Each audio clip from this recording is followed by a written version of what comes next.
Na Semana da Consciência Negra, o podcast do Eleva Conecta traz uma pauta importante a respeito do nosso comportamento enquanto sociedade. Em junho, quando demos início à nossa série de lives, recebemos Clarissa Brito, professora especialista em educação infantil, integrante do Comitê de Representatividade da Escola Eleva e educadora antirracista, para um bate-papo enriquecedor que esclareceu dúvidas e trouxe reflexões relevantes acerca de práticas antirracistas. Clarissa falou sobre o papel da educação na promoção da diversidade. Afinal, uma sala de aula diversa é revolucionário. Oi, Clarissa. Oi, Mari, tudo bem? Tudo e você? Tudo certo, muito bom estar aqui. Que bom ter você com a gente para falar sobre esse tema tão importante, né? A gente já tem esse comitê de diversidade há alguns anos e a gente está acostumado a falar sobre isso dentro da escola, e é muito legal poder compartilhar agora todo o seu conhecimento com a comunidade e com pessoas também de fora da escola. Acho que vai ser um papo interessante. Vai sim, eu acho que a conversa vai ser muito boa, estou feliz demais de estar aqui, ainda mais que é para falar de uma temática que a gente, enquanto escola, já vem conversando muito, como você falou, né? E que a gente agora está compartilhando o nosso olhar sobre isso com todo mundo que está aqui com a gente, né? Nossos professores, pais, né? E outras pessoas que estão aqui tão preocupadas, né? Com toda essa discussão antirracista que agora ganhou um espaço muito maior, né? Mas que para a gente sempre foi uma causa, né? Sempre esteve no nosso pilar de trabalho. Com certeza. E aí, até entrando um pouco, assim, saindo da diversidade como um tema amplo e entrando mais nessa pauta de racismo mesmo, que eu acho que está muito em pauta, né? Mas não é nada novo, né? Esse tema do racismo, ele sempre teve muito presente. Ele agora está muito em pauta por causa de algumas tragédias em série, né, que vem acontecendo, tanto no Brasil, né, com o caso do Davi, do João Pedro, do João Vitor. Há poucas semanas a gente teve um caso de racismo em escola no Rio de Janeiro, que acho que tocou também muita gente, apesar de não ter sido uma morte, foi um caso que tocou muitas pessoas. E a tragédia do pequeno Miguel, né, semana passada, que acho que até muitas pessoas ficaram assim, isso é um caso de racismo? Não é um caso de racismo, é um caso de racismo estrutural, né? O que é isso? E também nos Estados Unidos, né, uma nova onda, né, já sempre tiveram muitos casos, mas esse ano, em 2020, teve uma nova onda de protestos com a morte do George Floyd e da Breonna Taylor também. Então, esse tema está muito em pauta. Eu acredito que num momento também, eu pessoalmente acredito que num momento também de pandemia, onde as pessoas também estão com uma sensibilidade muito grande e com uma vontade coletiva, assim, de uma mudança, né, para o melhor. Então, de alguma forma, querer mudar. Tomara que seja uma oportunidade de cura, né, de melhora coletiva, quem sabe, espero eu.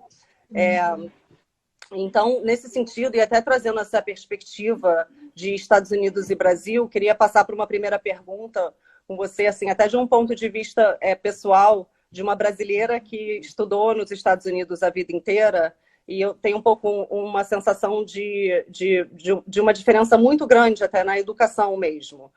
Eu estudei em Nova York, em escola pública e particular a minha vida inteira, e lá esse tema racial, de educação racial, sempre esteve muito presente no currículo escolar e na fala em geral das famílias. Então, na escola, a gente sempre teve uma educação muito presente, não só sobre escravidão, mas sobre o movimento de direitos civis, né? A gente estudava e lia Malcolm X, Martin Luther King, Rosa Parks, sabia quem era o KKK, lia Maya Angelou, lia Toni Morrison, tinha um mês dedicado, todo ano, fevereiro inteiro, era dedicado a estudar a história dos negros na escola. E eu tenho a sensação que aqui no Brasil a gente ainda trata a história negra de uma forma bem mais rasa, tanto nas escolas em geral, mas quanto nas falas das famílias em casa também. Eu tenho a sensação de que a gente trata pouco o racismo e trata mais essa questão como uma questão socioeconômica.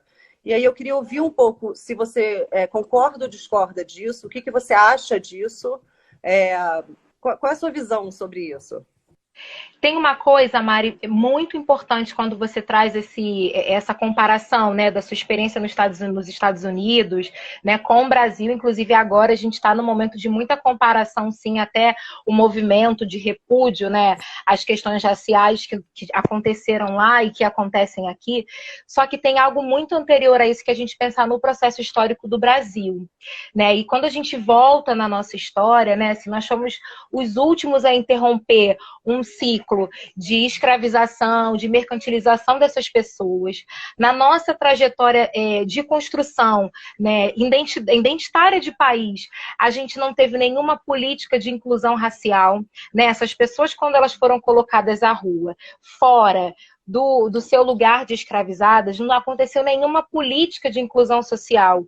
Pelo contrário, né, assim, nós fomos pautados por um Estado, por uma política que foi marginalizando esses corpos negros. E é óbvio que nas instituições, né, que pautam, né, qualquer sociedade, a gente vai encontrar essa reprodução, né? E a gente tem uma ideologia aí de práticas sociais racistas que acabaram transbordando todas as instituições. Não é só a escola, não. É escola, instituição religiosa, instituição, seja ela qual for, né? Então, e a escola, como um lugar de conhecimento, como um lugar de saber, durante muitos anos, a escola foi o território da gente aprofundar o racismo, de você perpetuar teorias científicas que vinham a justificar a incapacidade das pessoas negras. Na escola, muitas vezes, em que a gente tinha a reprodução do que era um padrão social correto. Então, tudo isso faz com que a gente tenha, que vai entrar na lei de diretrizes e bases, uma lei que vai garantir o ensino da história da cultura negra, né, da cultura africana e afro-brasileira, tratando de contar também as contribuições políticas, econômicas dessas pessoas. Então, vejo que o processo é completamente diferente. Então, isso faz com que as sociedades acabam lidando com isso de outra forma, né? Tem uma comparação muito forte que a gente tem escutado, dizer, mas, poxa, no Brasil as pessoas reagem diferente, os negros brasileiros não têm não vão à luta, e não é isso que acontece, é que nós somos 56% da população, então a política até de violência sobre nós, ela é completamente diferente, né? Você começou o encontro narrando vários episódios que para o brasileiro, infelizmente, está normalizado, né, esse tipo de mortes. Então acaba que isso vai fazer com que que os lugares tenham trajetórias diferentes no combate ao racismo. Então é isso, assim, essa costura histórica faz com que a gente entenda também de que ponto a gente parte, né, enquanto sociedade, enquanto escola, qual é a nossa origem, para que a gente consiga estabelecer novas metas.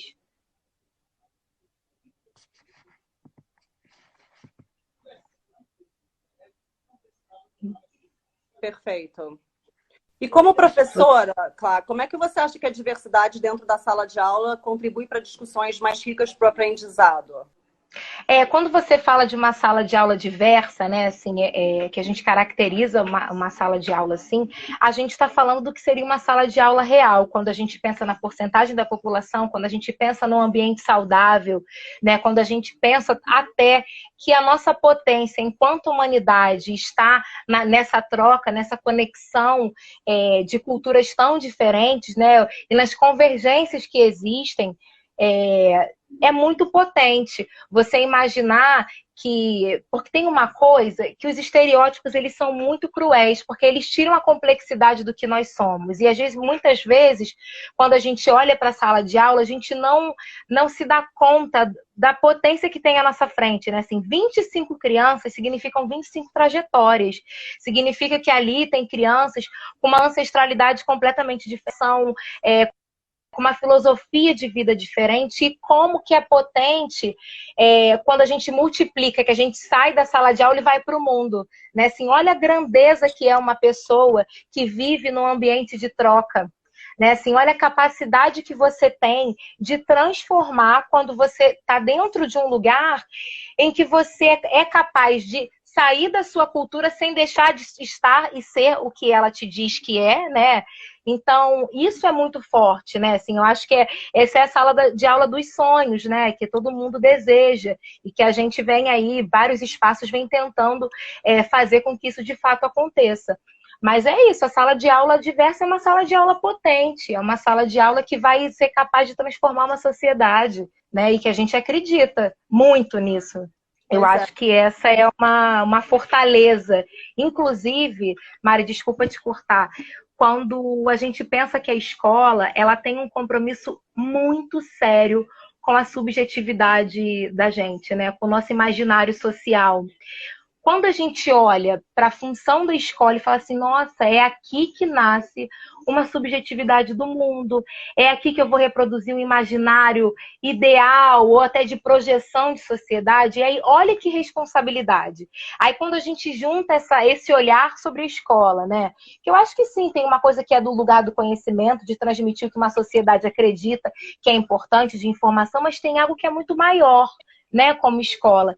E aí a gente coloca junta isso com a potencialidade de uma diversidade, é o que a gente tem de mais maravilhoso. Assim, é claro que eu falo isso com muita emoção, porque é o que eu faço, o que eu acredito muito, mas isso é realmente revolucionário, né? Assim, uma sala de aula diversa é revolucionário.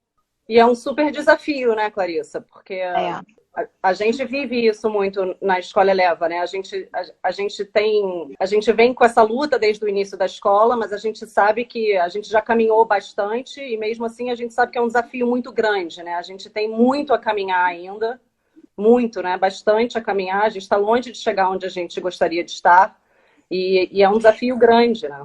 Eu acho que é um desafio grande, Mari, para a gente e para a sociedade. Eu gosto muito de trazer isso, assim.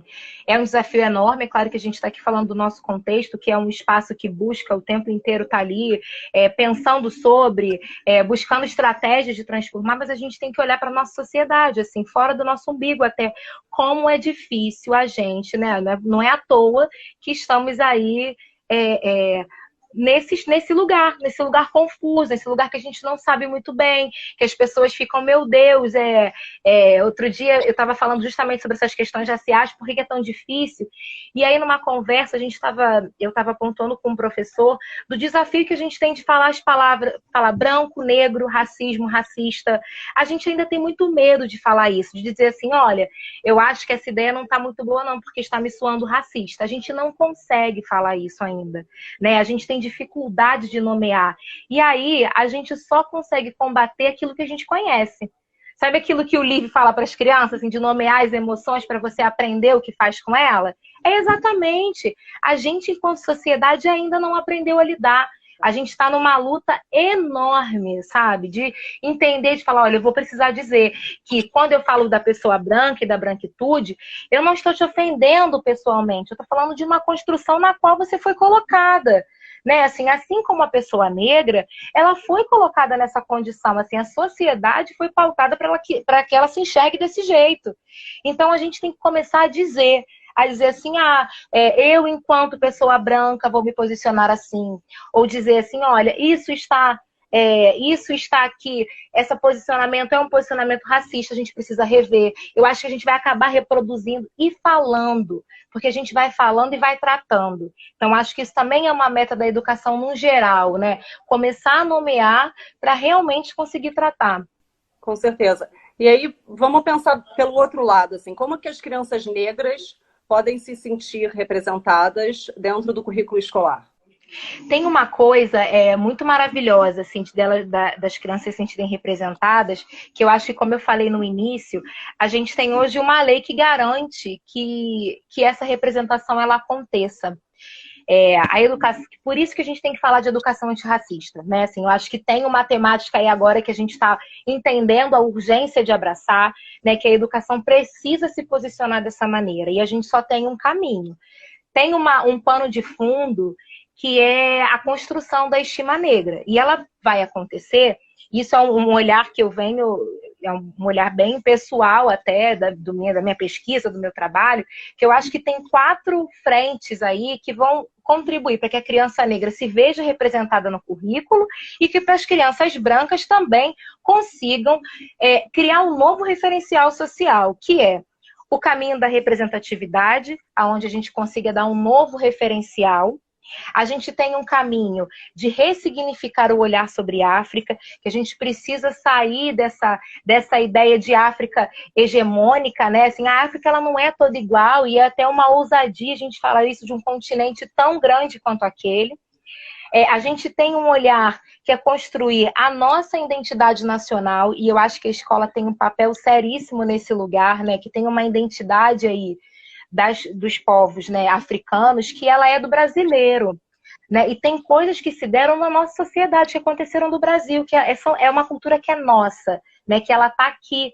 Então, isso tem uma importância muito grande. E o nosso mergulho ancestral, para que a gente dê conta de que um corpo negro se veja representado nas narrativas que aparecem na escola e que outras crianças consigam também, né, criar um novo referencial. Fora que aí eu acho que é uma frente que a gente pode falar com a gente, que agora eu estou dizendo Escola Eleva, pode dizer com uma propriedade que a gente tem um trabalho forte em relação a isso também, que é a representação dos educadores, né? O quanto que a gente, a criança negra, ela precisa se ver possível. Ela precisa olhar e ver que ela pode. E o conhecimento, ele é chave nesse ponto. Então, é o professor negro, é o coordenador, é o diretor, né? Como isso é potente na vida de uma criança. Né? E aí é isso, na criança negra ela vai ter a possibilidade de sonhar, de ver o conhecimento da narrativa dela saindo de uma voz que tem uma memória de pele como a dela, porque isso é uma memória. Quem nascer negro no Brasil é carregar uma memória coletiva também. Né? Então, tem algo que sai da discussão da classe social e que a gente fala que é de raça mesmo. E a gente precisa falar disso, né? Então, é muito importante a gente pensar nesses caminhos para que as crianças consigam se sentir representadas, cuidadas, e as crianças não negras também consigam mudar esse referencial que existe, que a gente está lutando. E agora, como mãe, assim, como que as famílias podem trazer uma educação antirracista dentro de casa? Como é que elas conseguem educar seus filhos dentro de casa? Mari, essa pergunta é maravilhosa. Eu adorei isso, porque uma que a gente tem que pensar que a educação das crianças ela se dá nessa parceria mesmo, família e escola. Então, eu vou voltar de novo em algo que eu vou falar pela terceira vez, assim, não querendo ser repetitiva, mas é porque é importante. Uma família, quando ela escolhe uma escola, ela já está escolhendo isso também. Isso é super importante, né? Quando uma família busca uma escola, a família busca uma identificação. O que esse espaço tem de diálogo com o que eu acredito que é o melhor? E pautar as questões raciais nessa escolha é muito importante. Né? Então, você, enquanto mãe, pai, enquanto educador responsável, essa escola, como é que essa escola lida com algo que está ali na lei da educação do meu país? Porque tem uma coisa que se você não é brasileiro, mas hoje você vive no Brasil, né? Então, o que essa escola faz com o que é demandado legalmente sobre isso? Né? Então, acho que isso é um posicionamento das famílias. Tem uma outra coisa que, por mais que a gente eduque o nosso discurso, as crianças elas precisam de um referencial ali de modelo. Então, eu gosto de um exemplo, até para dizer que às vezes a família não é uma família que se posiciona de uma forma racista, mas que as crianças muitas vezes elas acabam reproduzindo. Vamos imaginar um cenário, vou fazer todo um recorte geográfico também. Vamos imaginar uma criança que estuda em algum dos bairros da Zona Sul do Rio de Janeiro e que aí, na saída da escola, o porteiro da escola geralmente é um homem negro. O pipoqueiro também. E aí, eu não estou desmerecendo essas profissões, eu estou só dizendo que elas, no nosso país, elas carregam um símbolo, né? E aí, quando ela vai andando para casa com a família, ela vê um morador de rua que também é negro. Aí ela vai para casa. Na casa dela são todos brancos, os amigos do clube são todos brancos, os médicos que ela frequenta são todos os brancos, os livros que estão na casa dela não revelam uma diversidade. Então, entende que por mais que uma família não tenha uma reprodução verbal, com 3 anos, isso é comprovado, com 3 anos as crianças já fazem essa diferença. Então, quando elas em dado momento de chateação com o amiguinho da escola, elas dizem assim: você nunca mais, seu cabelo é igual ao da minha babá. Assim, relatos que a gente escuta de crianças. O seu cabelo é feio porque ele é para cima. O seu... Essas reproduções, elas vêm de um lugar, e a família fala, mas meu Deus, eu nunca falei isso. Realmente você nunca falou, mas você também não fez nada para que ela não falasse. E como é que eu faço isso? Você vai numa livraria, tenha um cuidado. E aí, gente, é esforço, não tem jeito. Eu vou ter que chegar numa livraria e olhar e vou pegar um livro que os personagens sejam negros e levar para o meu filho. E não é um livro que esteja contando a história da África, não é um livro para estar contando da influência do samba, da feijoada, de nenhum estereótipo cultural relacionado ao corpo negro. E sim um livro que traga uma representação familiar, ou uma brincadeira, ou um livro que trate de afeto, que a gente tem aí uma literatura vastíssima falando sobre isso. Você leva esse livro para sua casa, você tem o cuidado, se em dado momento você precisa de um oftalmologista e você não tem referência nenhuma, você vai partir do zero. Tá aí, eu vou procurar um especialista negro para levar meu filho. Todas essas ações, e elas dão trabalho. Eu sempre vou reforçar isso. Não é fácil, porque a gente vai ter que sair do nosso lugar de conforto, do nosso lugar de segurança, da praticidade. E aí vai entrar um monte de coisa. Se a gente abraça uma causa e você se diz, não, eu estou aqui, vou me propor a ser um sujeito antirracista nesse país, tem uma implicação, né? Assim, não dá para a gente usar isso só no nosso discurso. Então, tem uma série de elementos que vão fazer com que uma família, em parceria com a escola, construa aí um sujeito diferente. O Corey, que trabalhava com a gente, falava muito isso para mim. Ele falava, Mari, não adianta... você, nos Estados Unidos, você tinha um monte de negro na sua escola. Você achar que...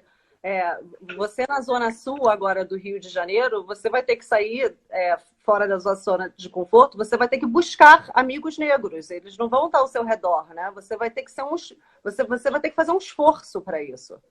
É diferente. A gente tem que correr atrás disso no Rio de Janeiro e no nosso contexto social. Não é uma coisa que vai vir até a gente, né? De maneira nenhuma, né? Assim, é o esforço que a gente quer. Né, assim, eu acho que tem uma coisa que agora, né, a gente tem conversado muito enquanto sociedade, as pessoas ficam numa culpa, ou ficam, meu Deus, eu sou um sujeito privilegiado, e agora a culpa, ela te paralisa muito, porque você fica vivendo aquela culpa, eu tenho privilégio. Agora, tem privilégios que ninguém vai conseguir sair do lugar, perder o seu privilégio, isso é impossível, até mesmo porque você não vai à rua e vai pedir para um policial te abordar de um jeito truculento, né? Assim, um homem branco jamais vai conseguir sair do lugar dele de privilegiado.